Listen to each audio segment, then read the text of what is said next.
कूजन्तं राम रामेति मधुरं मधुराक्षरम् आरुह्य कविताशाखां वन्दे वाल्मीकि कोकिलम्। रामाय रामभद्राय रामचन्द्राय वेधसे रघुनाथाय नाथाय सीताया पतये नमः।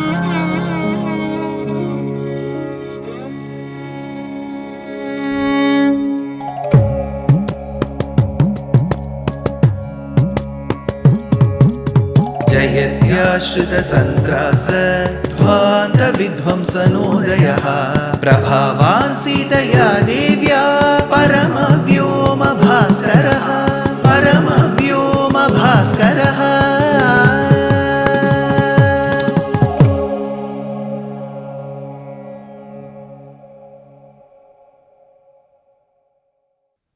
श्रीमते निगमान्त महादेशिकाय नमः। Vishwamitra entered the court of Dasharatha. While Dasharatha was worried about the future, especially the marriage of his sons. Here he says, Darakriyam prati Valmiki. So, he was worried about the marriage of his sons. What was the age of Rama? I had said it was 12. That is when Vishwamitra enters the court. Dasharatha, listening to the few words of praise by Vishwamitra, promises that whatever he desires, he shall grant.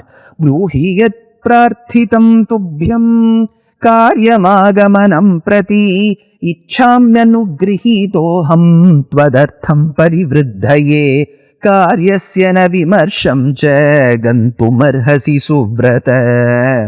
So that is when he promised. Now, who was this Vishwamitra? We need to understand Vishwamitra's charitram. Well, in Srimad Ramayanam itself, in the same work of Valmiki, towards the second half of Bala Kandam, when Shatananda, the Purohita to Janaka in Videha Desham, Mithila Desham, understands that his mother Ahalya has been granted Shapa Vimochanam by Rama, he thanks Vishwamitra for having brought Rama to Mithilopavanam. That time, he narrates the charitram of Vishwamitra. That is how Vishwamitra charitram is brought forth by Valmiki in Ramayanam. What I am doing is, I am cutting that portion and pasting it here. Now, I shall tell you in advance who this Vishwamitra is.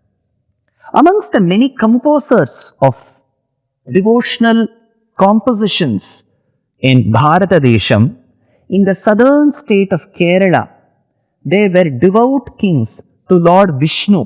Lord Vishnu is referred to as Padmanabha, the one from whose Nabhi, navel, Padma, the lotus comes. So, to that Padmanabha, these kings treated themselves as Dasa, servants.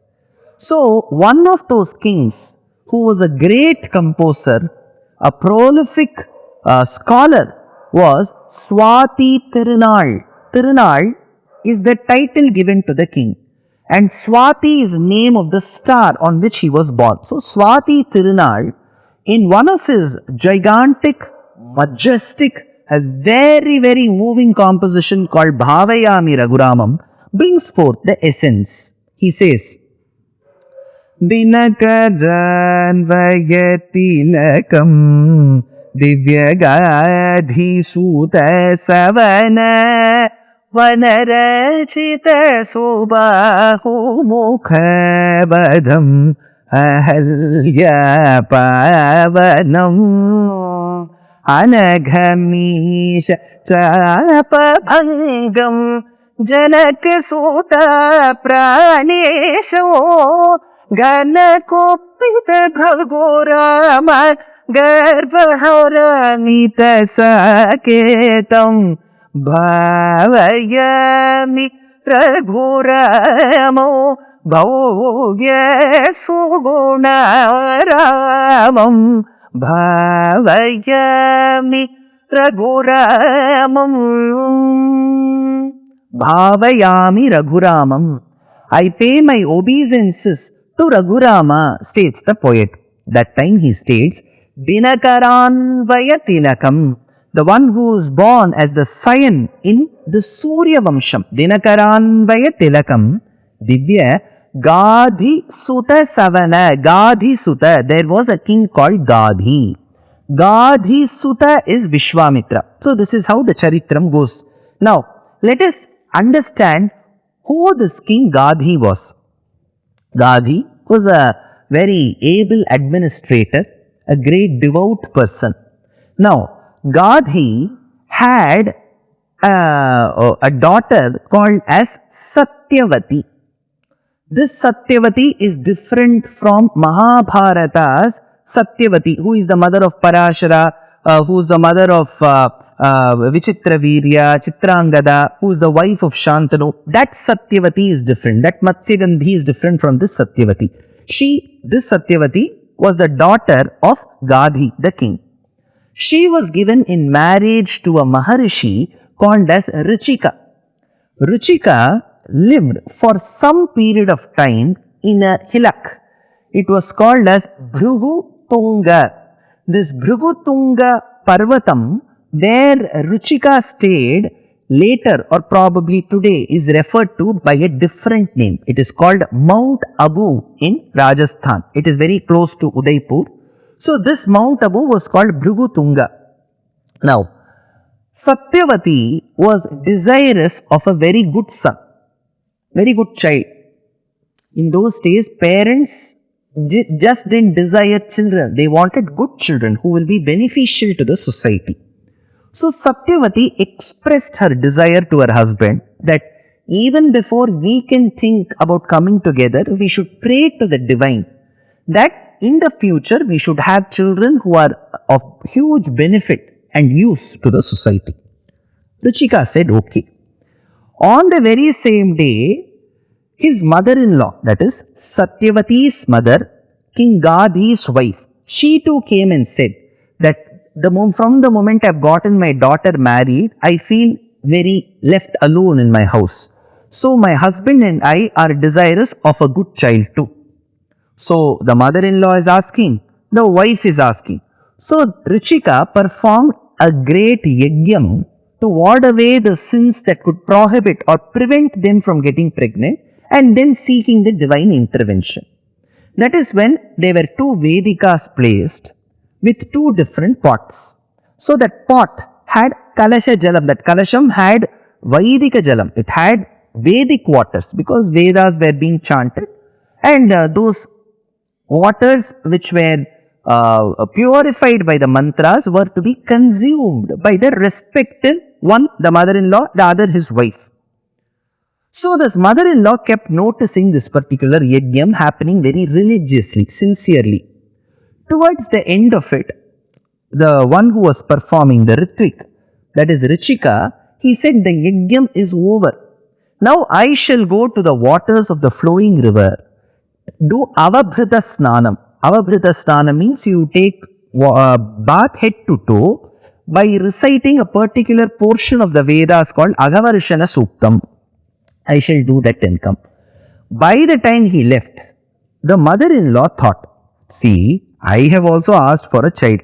Maybe he has paid a lot of attention to the yajnam where his wife has asked and not given equal attention to mine. Thereby, the waters in the kalasham of my daughter may be much better than what my kalasham is.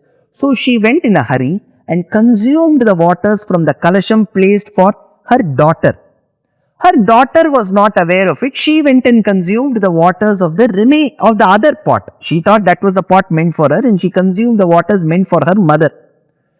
As soon as the Rishi arrived at the Vedika scene, where the Yajnavatika, where the Yajnam had taken place, he understood what had happened. He said, you should have not been so hasty. You should have consented with me and then taken a decision. Then they asked, why? What is wrong in this? the waters meant for my wife will give birth to an able Brāmhana. A Brāmhana is supposed to be bereft of anger. A Brāmhana is supposed to be Kamo Karishit, Manyura Karishit. He must not have eternal desires. He should be meditating and contemplating upon the Brahman only. To impart knowledge is his only duty, to lead a simple life. Whereas a Kshatriya has the ability to enjoy all the comforts, has the valor to fight his enemies. That is how a Kshatriya should be. Whereas my mother-in-law has consumed the waters meant for a Brahmana Stri. My wife has consumed the waters meant for a Kshatriya Stri. Thereby, in the due course, in a normal, natural fashion, you both will get pregnant. But the pregnancy will ensure by the end of it, when the children are born, the child born to Gadhi's wife, a Kshatriya's wife, will develop Brahmana qualities. And the reverse, my wife Satyavati shall have a child who shall develop Kshatriya qualities. So, the king's wife will have a child with Brahmana qualities. Brahmana's wife will have a child with Kshatriya qualities. But that moment, Satyavati goes and tells her husband, see, I was not aware of this. My mother had committed the mistake and I became a byproduct of it. So I was not supposed to bear the brunt. Please excuse me from this particular curse. That is when Richika said, see, I have not cursed you. I have just told you this prediction. But one thing I can pray, because it was not your mistake directly, Satyavati, your son who may be born will have Brahmana qualities. But your grandson, I cannot assure he may have Kshatriya qualities. Now, who are these children? Who were these children born? Gadhi's wife delivered a son. His name was Kaushika. Kaushika, who was born as a Kshatriya, later becomes a Brahmana, a Brahmarshi called Vishwamitra. And the son of Satyavati, who was excused from that particular curse-like statement, is Jamadagni. Jamadagni's son Parashurama had to bear the brunt of what act was performed by his grandmother. He grows up as a Brahmana, later adapts Kshatriyahood.